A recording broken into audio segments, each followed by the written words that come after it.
CARICOM shocked and saddened by the assassination of Haiti's President Jovenel Moise. Heads of government conclude the 42nd regular meeting with agreements to revive intra-regional travel, reinvigorate the CSME, and continue its advocacy for access to COVID-19 vaccines. Welcome to this week's episode of the CARICOM News Time. I'm Tusanki English Francis. Thank you for joining us.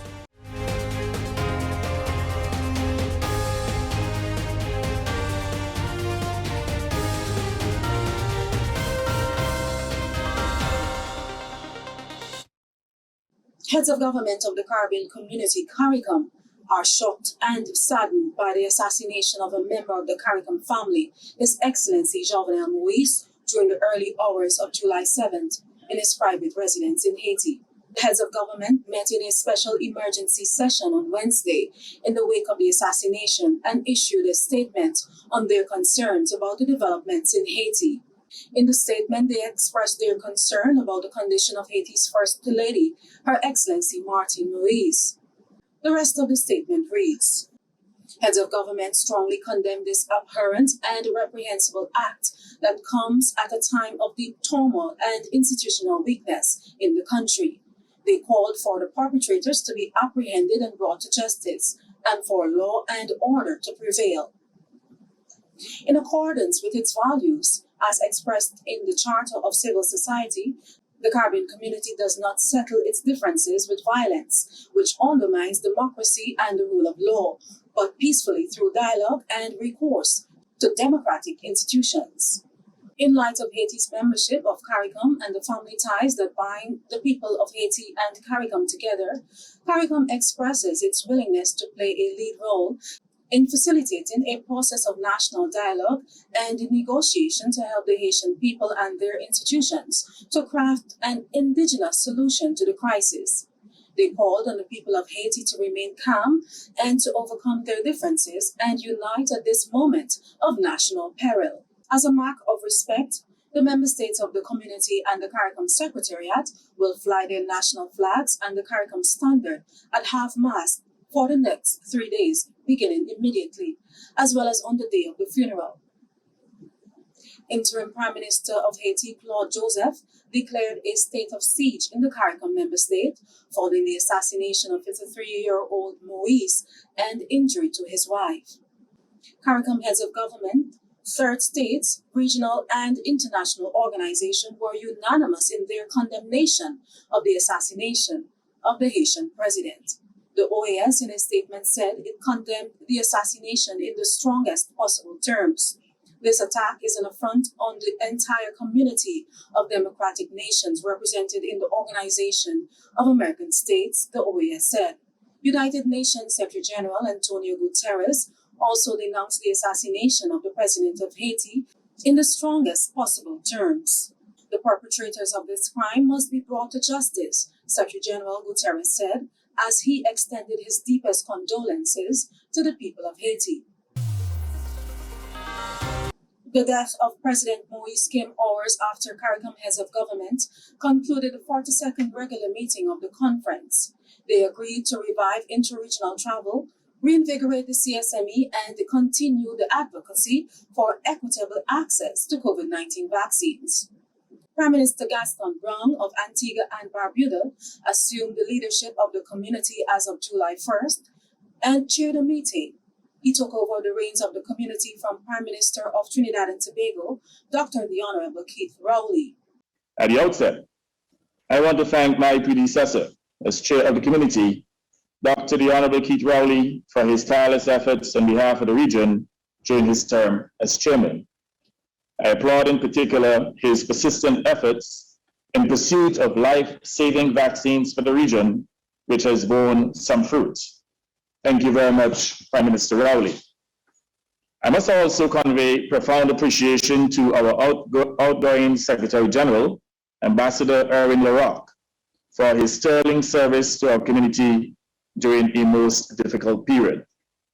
Estrie, your contribution to improving the lives of our citizens while maintaining a cool head in the midst of turbulent times and remaining focused on the job at hand is a legacy of which you can be justifiably proud. CARICOM heads of government maintain that the single market and economy is critical to rebuild and transform regional economies in the post-COVID-19 era. They reiterated their commitment to achieve full implementation of the CSME with the understanding that it requires urgent action by community organs, cabinet of member states, the CARICOM Secretariat, the private sector, and other stakeholders.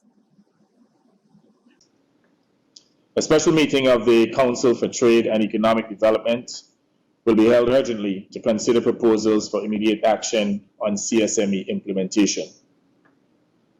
Earlier this afternoon, we also interacted with the private sector and civil society as we continue our practice of including all stakeholders in the work of the community. CARICOM heads of government received an update on the situation in St. Vincent and the Grenadines in the aftermath of the eruption of La Soufrière volcano. They also got updates on the recent flooding in Guyana and Suriname and on the impact of Hurricane Elsa on Barbados, Jamaica, St. Lucia, and St. Vincent and the Grenadines. They expressed solidarity with those member states which are counting the cost of the recent natural disasters. Heads of government underscored the need for strengthening the region's resilience from the impact of climate change. The meeting recognized the critical role that regional institutions have played and continue to play in the response to regional emergency events. In this regard, we commended the sterling work of the Seismic Research Center of the University of the West Indies. We expressed appreciation to our development partners for the financial and technical support to the regional response mechanism led by the Caribbean Disaster Emergency Management Agency, CDEMA, in support of member states. CARICOM heads of government were cognizant of the delicate balance between reinvigorating the regional economy and safeguarding the health and well-being of CARICOM nationals with the evolving mutations of the COVID-19 virus. In this context, they agreed to consider proposals to create a regional travel bubble for a pilot of 6 months, taking account of previous lessons learned. The opening ceremony of the meeting was addressed by the Chair, Prime Minister Gaston Brown, outgoing Chair, Dr. Keith Rowley, and the Secretary General of CARICOM, Ambassador Erwin Leroy. Here are some highlights of those remarks. It was an honor to serve as chairman of the Conference of CARICOM, heads of government, for the first 6 months of this tumultuous year. During that time, our countries have been faced with uncertainty on many fronts, from virus to vaccines to variants. Through it all, we have rallied and we now stand on a somewhat firmer ground as a result of the coordination and collaboration among member states, associate members, and our institutions.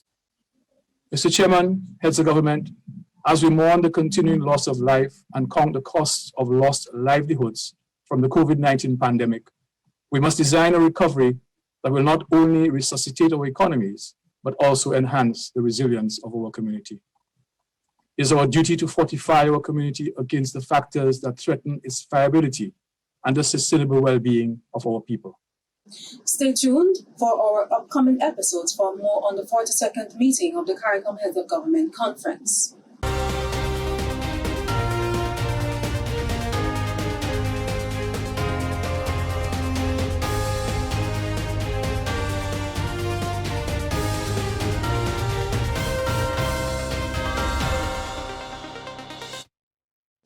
For more stories, you can visit the CARICOM news site at today.caricom.org or the CARICOM website at caricom.org.